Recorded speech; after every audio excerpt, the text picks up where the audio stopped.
Today I'm going to show you how I made my track Gloomy. It's available to stream in every major platform, and this track is kinda a progressive type of trap. It's pretty chill, not too many elements playing around, just a couple ones, and I like this trap because of that main idea or that main structure, keeping everything really simple. I think the difficult part about this is just trying to write the main melody that is really catchy, to start building everything around that, the chords, the drums, the bass, because in this case I feel that it might be easy to start with the chords or the melody, but for me I just start writing some of the drums and then I just came up with the melody, even though it took me a while to come up with this idea, but I'm really happy with how everything comes together. And I'm gonna play a little bit the build up section all the way to the drop, so this is how it sounds.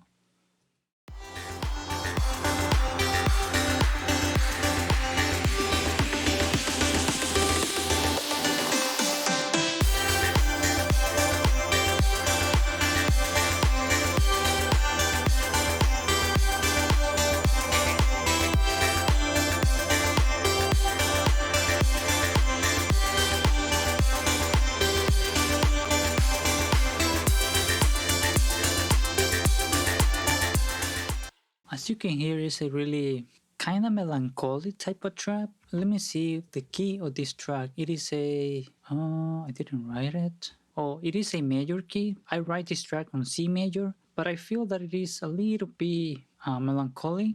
So I'm gonna start showing you from the intro all the way to the outro. And the first thing that we have is the pads. Let me go to the pad section, okay. I'm using 3 layers for the pad, so we got this one.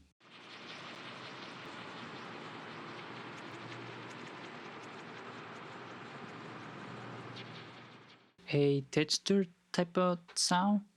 It is really wide on the stereo image, and then we got this pad.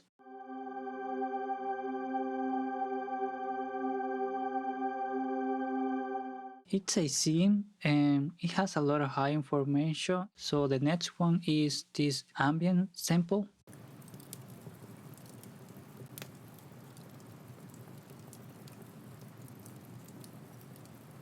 And as you can see, this live ambient sample, it's playing in the entire track. For the boss for this one, so I didn't use anything on the boss, I just used the processing on each channel. So for the ambient, which is, for this one, so for this one over here,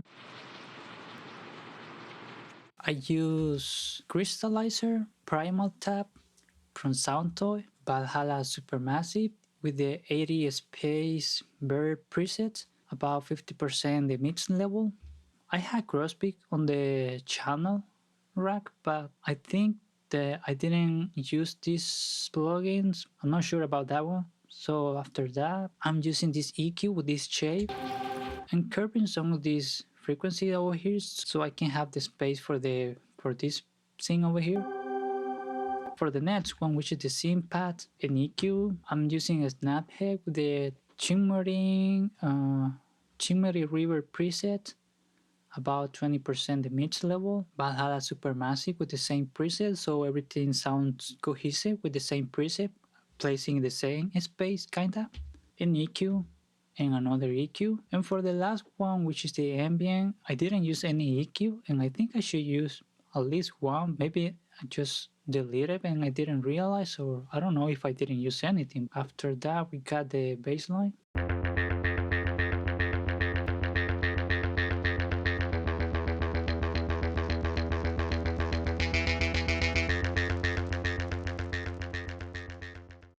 This is the sub.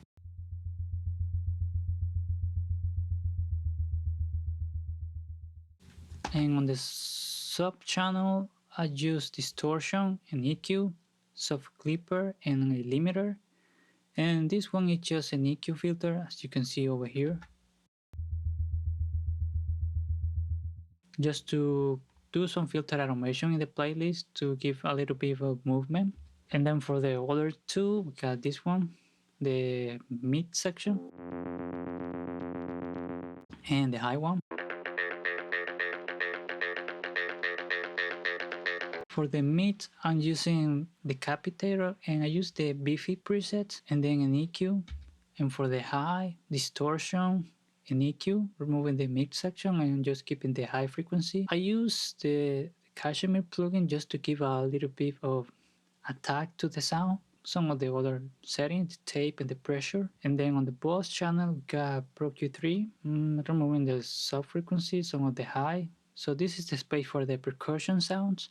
Then I use Isotope Trash and I didn't use any preset, I just used the multi-band trash setting. And for each band I just choose a different type of setting and it's fully wet. The only thing that I adjust was the dry signal at this section over here. We had the compressor. Then I used the multi-band compressor from FabFilter and I use the clean low end preset, another EQ, and in this case I also add the side EQ to remove some of the stereo information below almost 300 Hz just to make sure that everything is fine. And OTT and radiator with the dry beam preset, and this one is just as a additive EQ just to gain the extra bite or grittiness on the for this boss channel. Then I use another EQ. I'm not sure exactly at the moment the reason or the purpose of this one. And then same thing, this is as a EQ filter, as you can see over here. The reason why I like to use this EQ as a filter instead of using some of the filter plugins is because I like to visually see exactly the frequency that are being cut at the moment that the envelope is moving instead of guessing, because sometimes I have some frequency clashing together and I want to make sure to remove some of them at the right time. Let me leave the melody for the last one because I still have a couple elements over here. Then we got the kick and the snare. So I'm gonna play the kick and the snare at the same time. The snare. For the main kit, I don't really use too many processing on the kits, but this time I did. So I have overdrive, Saturn 2, and with the saturating color O preset, compressor, and the Cashmere plugin. And then I use another compressor, which is the brick compressor, using the limiter and compression setting. And then for the snare, I'm using 3 layers. This is the first one. Second. And the last one. All of them together. And for the processing of this one, I have saturation, an EQ, compressor, Valhalla room, a soft clipper, and then I have this filter automation.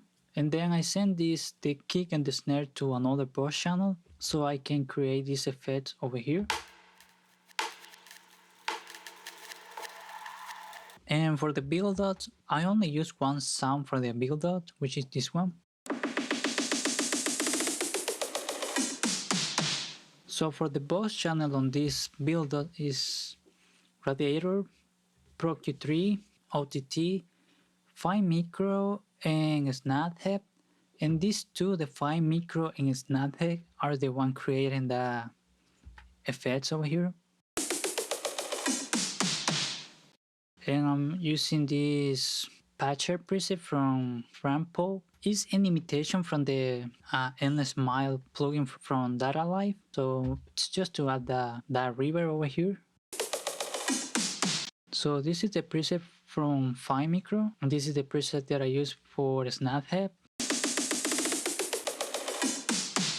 So we have some delay, and I'm pretty sure it's this one, micro delay, and this one, the jack plane, I think it's some combination of filter and the panning, as you can hear,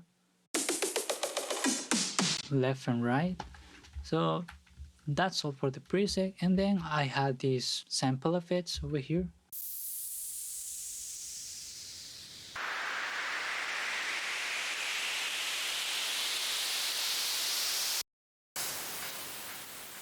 And these are regular sample effects, and I'm just panning left and right and adjusting the level. So then I think it's time for the main melody.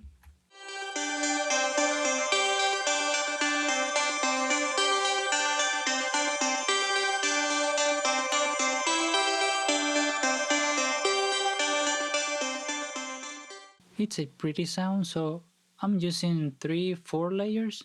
So this is the first one.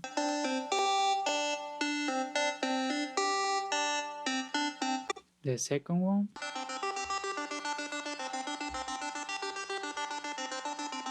The third one.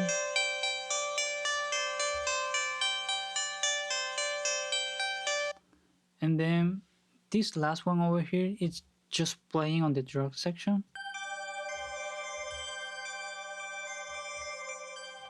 And the processing that I did for this one is I had the capitator, an EQ, and this is the shape that I used for this EQ, compressor. Then we had this neutron, and I'm using the clear and preset guitar solo, and we have compressor, exciter, sculptor, equalizer, and the transient shaper. Then we have Echo Boy with the analog presets, and I got about 25% the mid setting. Then I'm using this with Valhalla Vintage, the 80 Summer preset, another EQ, and same thing over here, removing some of the high frequency to leave some extra space for the percussion over here.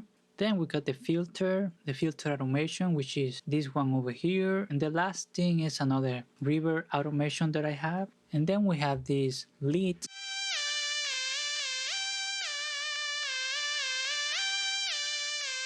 The processing that I apply on that one is just the capitator, an EQ, another EQ, neutron. I just use an equalizer, basically nothing. The sculpture, compressor, and exciter, radiator with a bit of a grid presets, about 20% the mid level. And lastly, another reverb with the same 80 summer that I used on the melody. And then the percussions. So in the percussion, this loop over here is playing from the intro all the way to the end, just so I can have the groove throughout the entire track. But in the intro, I had this filter automation, and it's fully open at the drop section. And then we had this hi-hat,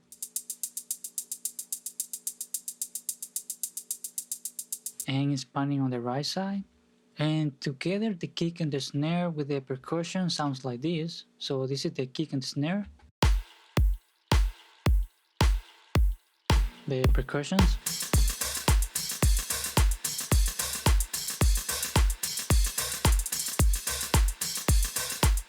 So the other elements that I have is the core.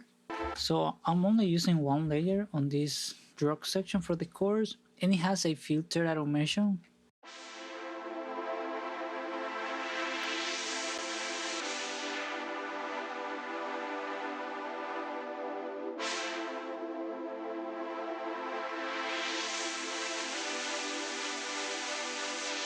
I'm using a lot of processing on this one, as you can see. So on its own channel, I'm just using an EQ, and this reverb is just to create this sound over here. Just adding the tail over here. And on the boss channel, it's where I do quite a lot of processing. So we got radiator, Pro Q3, neutron again, another compressor, the Lindell 80 channel, and this is the setting that I use for the Lindell 80 channels. I don't use this plugin too much, but I like to add it just to gain that extra boost and coloration for each sound. And then we have some reverb, an EQ and another EQ, and the filter. And this boss channel is also applying the same process into this arpeggiator, this one over here.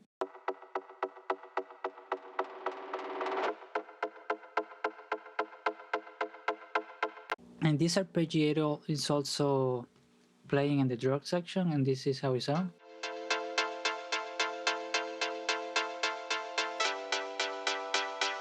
And this is how it sounds, the chords and the arpeggiator.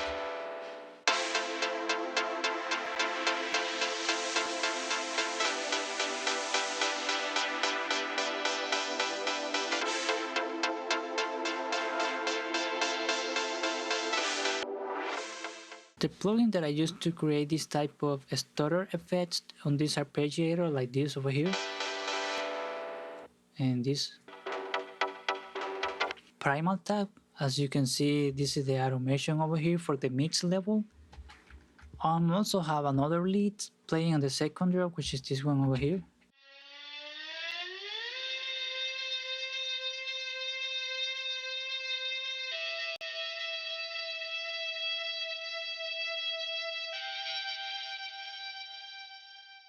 And for the processing, I use Isotope Trash with the Strict Drummer Alley preset. It's fully wet.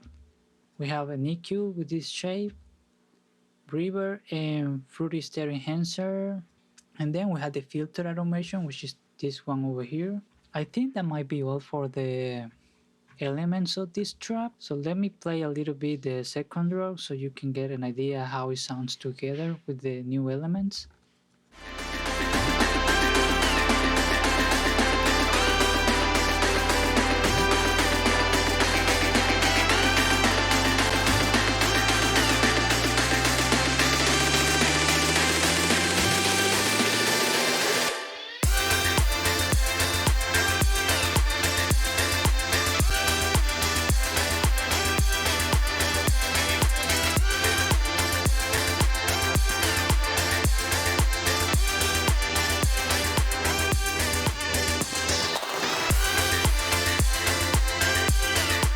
I just realized that I have another bass line playing on the second break, so it is one over here.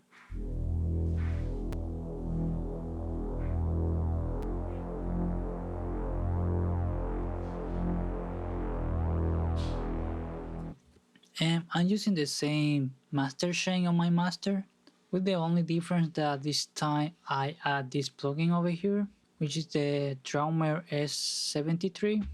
I got this one for free, so if you had a Focusrite product, I think that also the Novation MIDI keyboard, you got access to this plugin for free and some other plugins that you can try. So like I said before, this track is really simple. That's the main thing that I really like, the simplicity of not having too many complex elements. Even though I don't really like to do any complex stuff in the production, I like to keep everything really simple. So let me know what you guys think, and the track is available to stream in every major platform. You can find the link in my bio. Oh, this is YouTube, so you can find the link on the description down below. If you have any question about the production of this track, something that I forgot to mention or didn't explain pretty well, just let me know, and thank you for watching. See you next time.